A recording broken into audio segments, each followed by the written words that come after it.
Good day, my name is Angelo. This is Nation's Voice Tower, your most preferred YouTube channel. How have we been?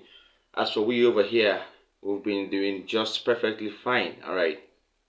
Okay, I want to still talk about the Bola Tinibu issue and his plans. Okay, he has been making plans in order to avoid or to prevent the Chicago State University document from being availed to the public.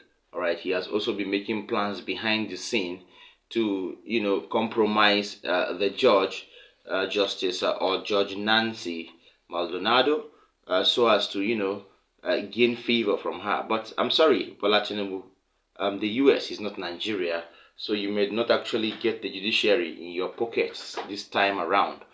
So sad a story there. All right, and practically, Bola Tinubu has been trying to even compromise those involved in the case. Yes, according to our sources, Bola Tinubu has allegedly planned on, or is planning on going into a deal with Atiku Abubakar in order for him to withdraw the pending case against him in the U.S. I don't think Atiku Abubakar would agree to this, but that's left for them to resolve. Okay, so aside all the plans he has been making, this one is the most glaring and the most recent. All right, so we hope that Atiku does not succumb to this cheap plan of Bola Tinubu. Okay, we must expose you, Bola Tinubu. We must expose you. We don't think, we don't even want any plan from you anymore. We don't want any offer. All right, according to our sources that we actually consulted, former vice president and presidential candidate of the People's Democratic Party, Atiku Abubakar, is not and would not enter any deal with or to seize his court case against Bola Tinubu at the U.S. District Court, Northern District of Illinois, all right, where he is demanding that the Chicago State University, CSU, authenticate the academic records of Tinibu. Atiku Abubakar, who we know, has been pursuing the U.S. case not just for himself but for millions of Nigerians, according to our sources. Millions of Nigerians who deserve justice, who deserve to know the authenticity of the credentials of the man occupying the highest office in the land. This is not a personal war against Tinibu. It is a war to ensure that integrity, honesty, sincerity, and trustworthiness becomes the bedrock of our leadership selection. This is the only way we can build a strong democracy. All right, and furthermore, a solid economic foundation too can be built through this way, and this kind of foundation can actually attract foreign investment, citizens and trusts and beliefs, all right, and in enduring legacy for generations to come. So Atiku Abubakar is making no plans to go into any sort of agreement with Bola Tinubu, because information reaching me a few minutes ago says that Bola Tinubu was actually ready to negotiate oil blocks, cabinet members, top positions, monetary compensation, budgetary allocation, royalties, board positions, ambassadorial slots, etc. for all under Atiku Abubakar, if only Atiku will withdraw the case against him in the US. So all these available, all the available offers are on the table, and Bola Tinubu is allowing Nigeria to wallow in penury, frustration, and poverty. All right, and you are here promising heaven and earth to somebody because he has taken you to court. You must finish this, yes, because you began it with INEC, you tried to complete it with the tribunal. You must finish it up with the U.S. court. If you think the Supreme Court is going to give you judgment in your favor, that's fine. But the U.S. court must call you out. The FBI must call you out. A warning to Bola Asiwaju Ahmed Tinubu. Yes, so secondly, on my updates, a public speaker has spoken on the plan to bring in the state police for stable security.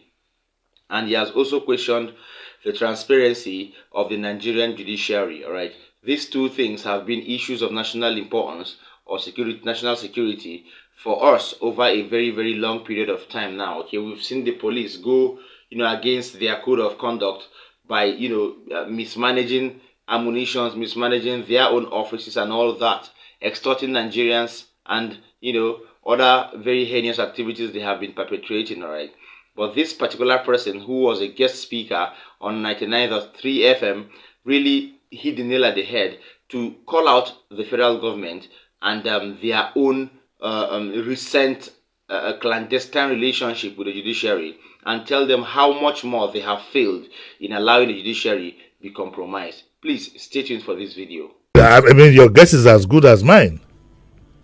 Your guess is as good is it impossible to have an institution in place that would challenge any abuse or misuse of the state police apparatus if we say, okay, let's go the way of state police? My analysis this morning on the court shows you that Nigeria is at a dead end. All institutions you could put in place who would make life more comfortable, who would bring about balance in these things, they can't function. They can't function. Is there any attorney general who can serve a summons on the president for certain things, just an ordinary query? Have you heard in Nigeria where the Auditor General of the Federation queries the presidency on the money they are spending? No. Even, let's be honest with ourselves, we need to tell ourselves some home truths. Look at the current recruitment of people into the bench from the bar. Is the son of this the daughter of that? You can quickly make a nexus between some appointees and those who are in power now.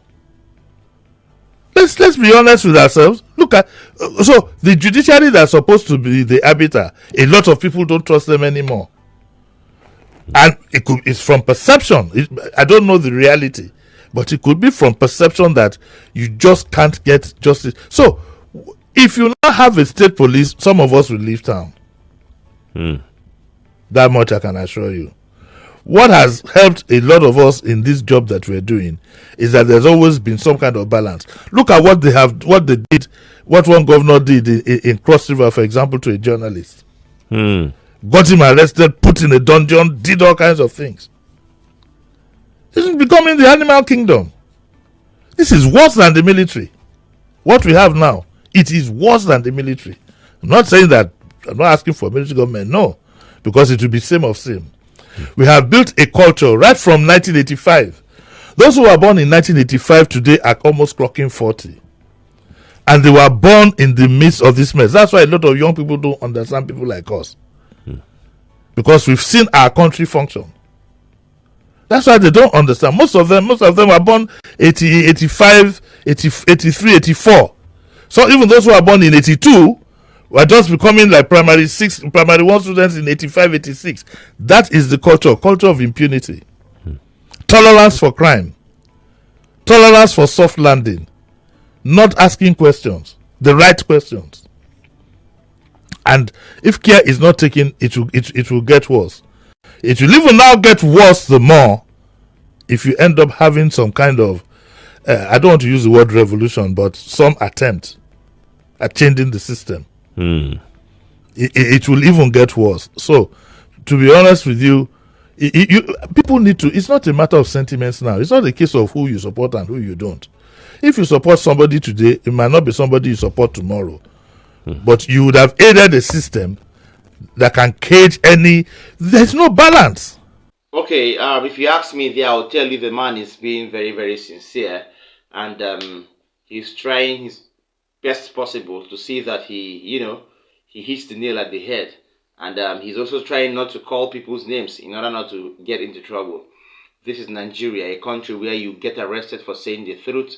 This is Nigeria, a country where the truth, instead of setting you free, puts you in trouble. This is Nigeria, a country where the political nature or the polity has been heated, unstable, and they expect people to live in this country with happiness and and a rest of mind. This is Nigeria, where nothing works except the leaders and how they want to launder money. All right, so kudos to that man there for having this particular statement on air. Finally, on the list of updates, I have something from Rivers State. APC gubernatorial candidate in Rivers State, Pastor Tony Cole, in a solidarity visit to the APC National Chairman's office, Abubakar Abdullahi Umar Ganduje, I beg your pardon, in a question, had to really explain what they came to do with the chairman of the APC. Yes, they are all APC members, but we all know that the APC in Rivers State are not happy over the fact that, first of all, Fubara Sim is the governor who they feel really didn't win the election, and then they are also not happy about the fact that Nyesom Wike is now, a minister of the FCT under their own government. Okay, so a visit to Abdullahi Ganduje was to really clarify one or two things, and in a quest, they are actually in a quest to take over River State politically. So that is the main reason why they visited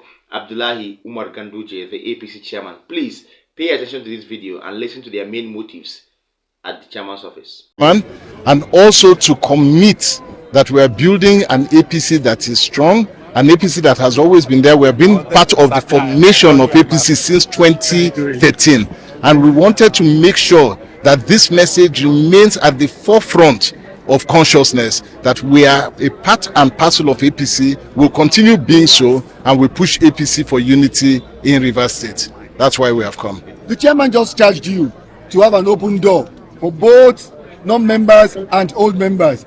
How do you intend to take this message, sir? Very dear to heart. You cannot build a political party that is not open, inviting people and bringing people. So we are the foundation of this, and we will keep an open door policy, invite everybody who wants to come and join us in APC. We are the foundation members, and it is our duty to build this party. So that's very good advice from the chairman, and we take it on. What is the take on the appointment of the FCT minister, who is the card-carrying member of the...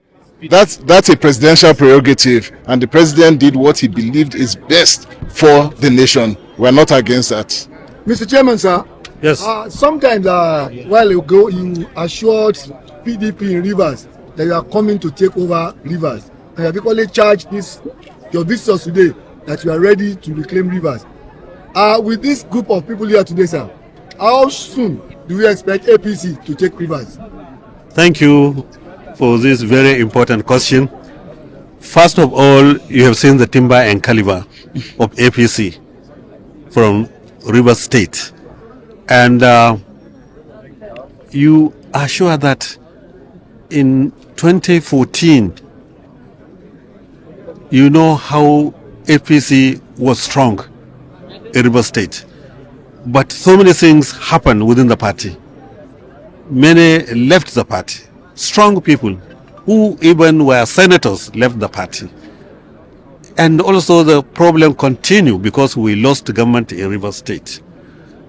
But from what is happening now, from the information we have, many are ready to come back to the party. And I'm so happy that this strong delegation, they are here in order to rebuild the party. And they have accepted. They will provide an enabling environment so that those who left the party will come back.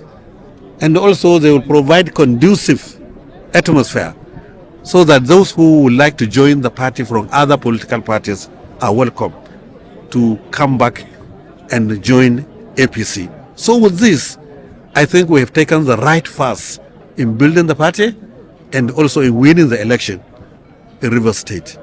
So I have to thank this powerful delegation. And all right, Abdullahi Ganduje there, and Tonya Cole and other APC chieftains from Rivers State, and their motive, the motive behind their visit has been known. All right, so well, they are planning to take over Rivers State. Rivers State has, let me say, a dual game going on. All right, Nyesom Wike is playing a dual game.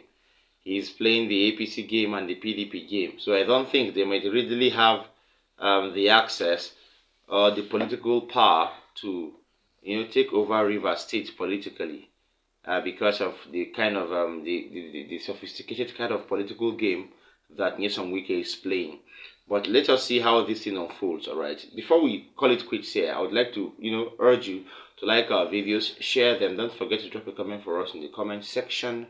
And if you're watching me for the first time, please tap the subscribe button and do well to also tap the notification bell so that you will get to see me or have a notification anytime I drop a new update. From my table, I'm saying see you next time. Bye.